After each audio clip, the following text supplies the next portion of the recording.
Gold, trusted gold buyers. మీరు తాకట్టు పెట్టిన బంగారాన్ని విడిపించి ఈ రోజు ఉన్న మార్కెట్ ధరకు కొనబడను.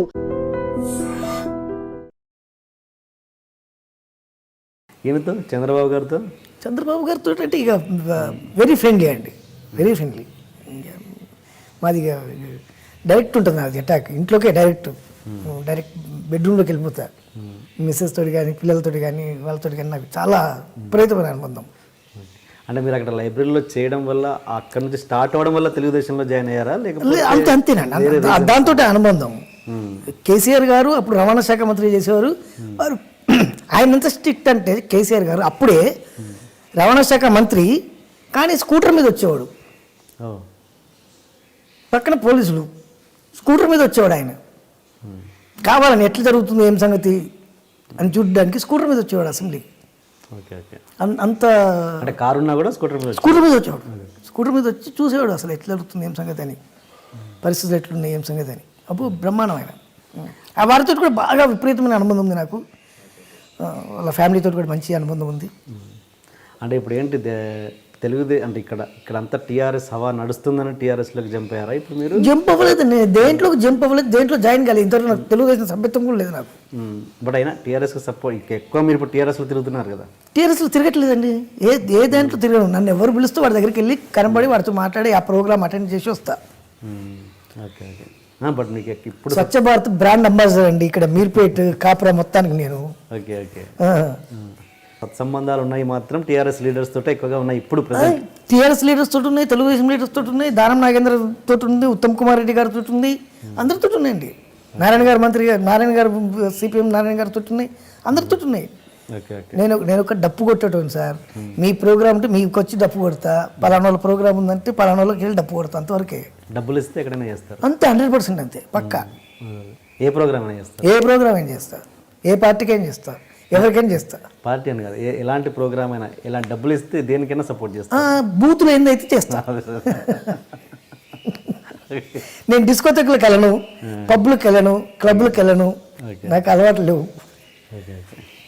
మీరు ఇక్కడ ఎందుకు మీరు అటు film Nagar side Jubilee side ఎందుకు ఇల్లు కట్టుకోలేదు? ఇష్టం లేకనా లేకపోతే ఇక్కడ నా దుకాణం అక్కడ సార్. పొద్దున్నే ఇక్కడ లేస్తా, అక్కడికి పోయి షటర్ తీస్తా, షటర్ తీసిన తర్వాత సినిమా దుకాణం షటర్ ఓపెన్ చేస్తా, దుకాణం చూసుకుంటా, సాయంత్రం ప్యాకప్ కాగానే ఇక్కడికి వచ్చేస్తా.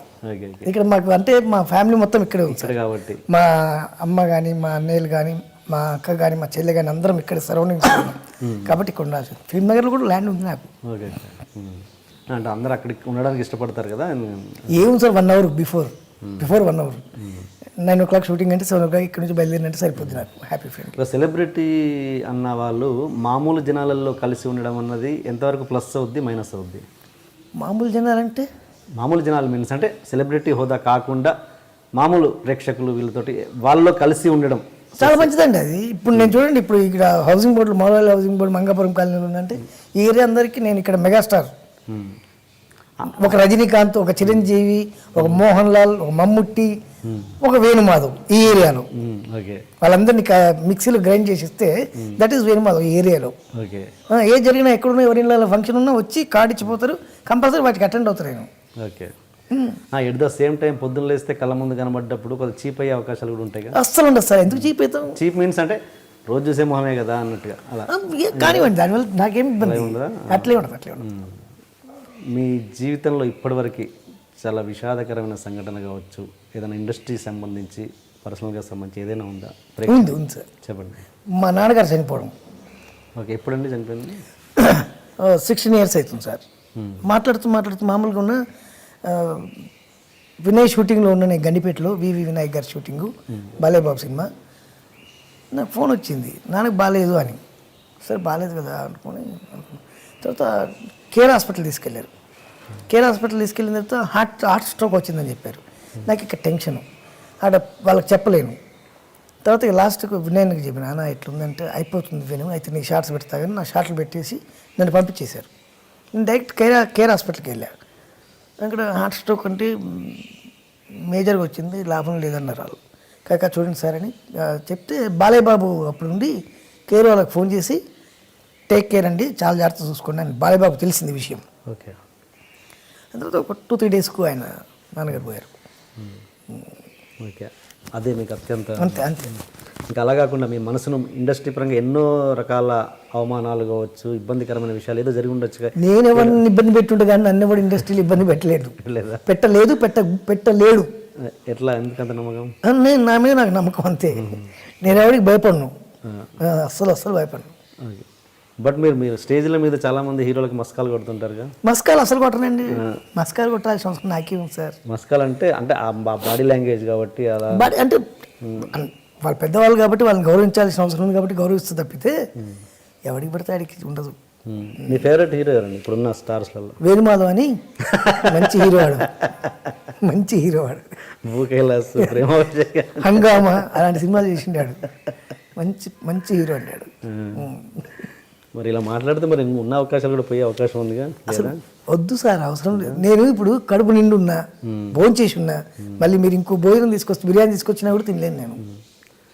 ఇలాగే ఇదే మాటలు సినిమా కెరీర్ బిగినింగ్లో మాట్లాడే వల్ల సపోజ్ ఇదే ఇంటర్వ్యూ నాకు బాగా బలుపు ఎక్కువ సార్. నాకు బాగా బలుపు ఎక్కువ, ఈగో ప్రాబ్లం ఎక్కువ. నేను ఎవరిని అంటే నన్ను ఎవడు భయపెట్టియలేడు, ఎవరైనా సరే నన్ను భయపెట్టియలేడు అంతే. నేను అనేది ఇదే ఇంటర్వ్యూ, సపోజ్ ఇదే ఇంటర్వ్యూ కావచ్చు, ఈ మాటలు సినిమా కెరీర్ బిగినింగ్లో కూడా మాట్లాడగలిగేవాళ్ళు? ఎప్పుడు ఓకే ఓకే, సక్సెస్ అంటే ఇప్పుడు కడుపు నిండి ఉండాలి కదా, నిండకపోయే ముందు కూడా ఇలాగే మాట్లాడేవాళ్ళు? అప్పుడు నిండకపోయింది సార్. I'm complete BCom. నేను ఎక్కడ అకౌంట్స్ రాసుకున్నా నాకు డబ్బులు వచ్చేస్తాయి. ఇప్పుడు మళ్ళీ పోయి టీటీఎల్లో జాయిన్ అయినా మళ్ళీ నాకు డబ్బులు ఇస్తారు. అంతకంటే ఎక్కువ ఇస్తారు. 800 కాదు కదా, ఇప్పుడు ఎక్కువనే ఇస్తారు. నెక్స్ట్ ఏమన్నా ఎలక్షన్ నిలబడే ఆలోచన? అసలు లేదు సార్. పాలిటిక్స్ నేను పొలిటీషియన్స్ తోటి పనులు తీసుకుంటే తప్ప నేను పొలిటికల్గా రాను. పొలిటికల్గా వచ్చింది అనుకోండి, నేను ఒక్క కాన్స్టిట్యున్సీకి, ఒక్క నియోజకవర్గానికి ప్రాతినిధ్యం వహించాల్సి వస్తుంది, వాళ్ళ బాధ్యతలు తీసుకోవాల్సి వస్తుంది. ఇలా ఉండడం వల్ల ఎనీ నియోజకవర్గం నుంచి ఎవరు వచ్చినా ఏ పనైనా మినిస్టర్ దగ్గరకో ఎమ్మెల్యే దగ్గరకో డైరెక్ట్ పోయి మాట్లాడి, సార్ ఇది జెన్యూన్ అయితేనే చేయండి, లేదంటే వద్దని చెప్తా.